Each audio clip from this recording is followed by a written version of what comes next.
nos vamos a adentrar en la zona económica especial del Triángulo de Oro, en Laos. Está todo vacío. Existen informes de la Interpol y otras agencias de inteligencia que dicen que aquí, bajo la capa de los casinos, existe la mayor red de blanqueo de capitales de toda Asia. El Báltica es una zona gris, territorio laosiano, pero controlado por intereses chinos. Lejos del ojo público, nadie sabe qué es esta zona. El fraude online es uno de los mayores negocios de esta región. Bienvenidos a la esclavitud del siglo XXI.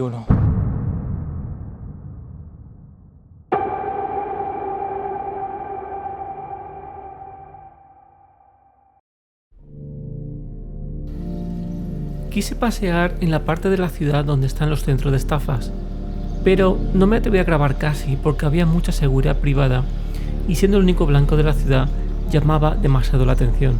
Con las historias tan turbias que había escuchado, me daba bastante miedo de que me pararan y me quitaran el pasaporte, por lo que preferí no arriesgar y contaros todo una vez fuera del Triángulo de Oro. Aún así pude captar disimuladamente con el móvil en la mano algunos de los edificios que encierran a personas, fácilmente identificables por las rejas en las ventanas y la seguridad en las entradas.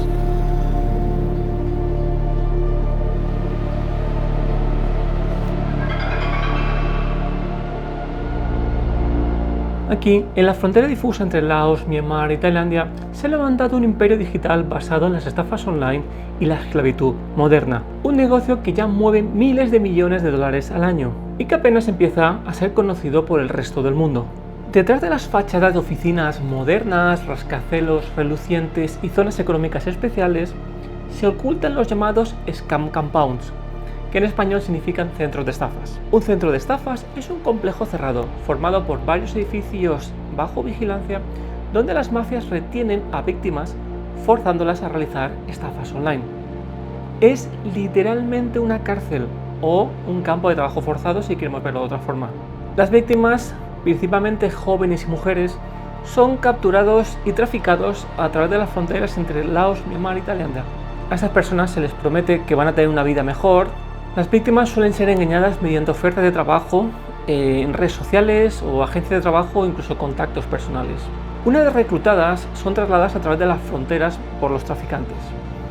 Y una vez que llegan al destino final, son retenidas en estos centros de estafas, donde se les obliga a cometer fraudes en línea, como estafas románticas o inversiones falsas.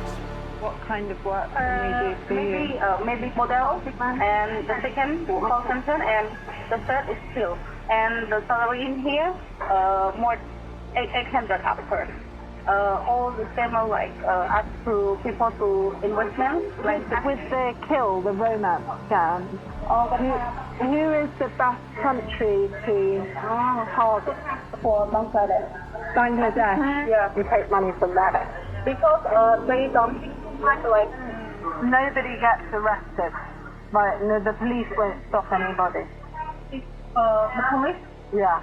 No, I never see the police come inside because I think like maybe the manager of the casino maybe check the other people first. And all the casinos work with you. Yeah, so all the okay. Y no penséis que estos son 4 estafadores en un garaje.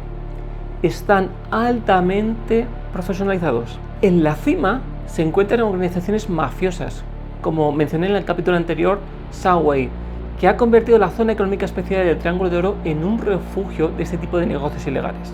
Las ganancias obtenidas se transfieren a través de criptomonedas, difíciles de rastrear, sobre todo cuando hay diferentes países y jurisdicciones implícitos, y se blanquean mediante los casinos ilegales y empresas pantalla que existen en el Triángulo de Oro.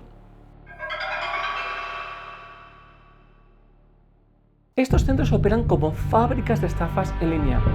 Las víctimas son obligadas a crear perfiles falsos en plataformas de citas o redes sociales para atraer a personas de Europa, América Latina o África. Bajo identidades falsas contactan con personas de estos lugares, sobre todo hombres solitarios, mujeres vulnerables o pequeños empresarios en busca de socios. El objetivo es uno solo: ganarse su confianza, hacerlos soñar con una nueva vida y luego empujarlos a transferir dinero a plataformas de inversión fraudulentas. Firstly, you would have to know what job we are doing here. Yeah. Can you explain scanning job. It's a good industry. What do you now focus? we are doing the U.S. market. Oh, US. Yeah. More rich people there, and you see, if you get the big client, you get more commission. Oh. Yeah. And how many days a week? All day. 7 days a 7 week. days, Okay. 24/7. No. How much does the person that earns the most get? The market is Do you teach, do you train here or no training? Yeah, have training here. This is your master if you come Oh, to work. okay. This is the master. He is the guy with experience to kill the client for like billion of money. What kind of script do you follow? What? How to win the man's heart, how to get in the first day, in the second day, in the third day, or he get to you. He will teach you. Yeah. Like why if you tell the guy, the guy says to you, then you ask him what problem, why you do work with the girl. If the man can tell you the inner word, the thinking, that is they will. You already grow in this guy's heart. Cada sonrisa fingida, cada palabra de amor escrita en un chat, cada llamada que parece cercana y sincera, forma parte de un plan frío y premeditado. Esta técnica se conoce como pig butchering, o en español sería algo así como engordar al cerdo antes del matadero, que básicamente es llenar a la víctima de promesas falsas hasta exprimirle el último céntimo. พอให้เราเสร็จเขาก็สอนวิธีการว่าการแนะนำตัวลูกค้ายังไงคือว่ามันจะมีลูกค้านี่จะจีบลูกค้าก็มีประมาณ3 วันครบ3 วันครบก็ประมาณถ้าครบประมาณอาทิตย์หนึ่งก็เชื่อแต่ลูกค้าแต่ละคนนี่คือแบบว่าเป็นไบโพล่าเกือบทุกคนแล้วก็มีเงินทุกคนคือจากนั้นก็ลูกค้าคนนั้นนะก็ไม่ได้ใส่ใจอะไรเพราะว่ารักตัวละครรักแบบว่ารักเราอะไรประมาณนี้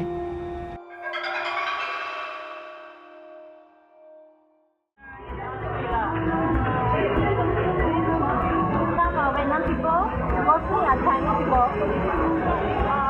All like this, almost like this. My friends company also like this.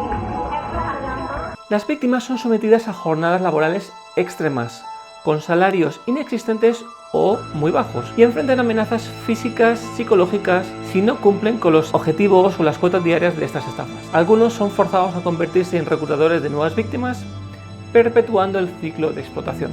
Los reclutadores suelen ser personas de confianza o compatriotas de las víctimas, lo que facilita el engaño. Y desgraciadamente no todos logran salir, pero los pocos que lo consiguen relatan historias de terror. Días interminables frente a las pantallas, bajo amenazas constantes, golpes por no cumplir las cuotas de estafas, amenazas de muerte. Algunos han visto como compañeros de trabajo eran vendidos como mercancía, como castigo. Para la gente que consiguió escapar, la libertad no llega fácilmente. Muchos llegan a casa arruinados, endeudados, destrozados psicológicamente. Incluso muchas veces son las familias las que tienen que pagar un rescate para liberarlos. Las denuncias internacionales se acumulan. Naciones Unidas, ONGs, periodistas, todos alertan sobre la magnitud de esta tragedia, pero en el Triángulo de Oro las estructuras de poder son complicadas. En muchos casos son los propios gobiernos locales los que se benefician del dinero que fluye de estas estafas, o simplemente tienen miedo a enfrentarse a estas mafias que controlan los territorios.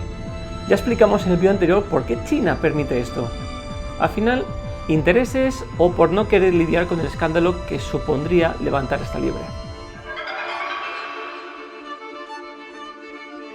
Mientras la comunidad internacional se distrae con otros conflictos, una nueva forma de crimen organizado florece en el corazón del sudeste asiático. El Triángulo de Oro, antaño símbolo del tráfico de opio, ha evolucionado.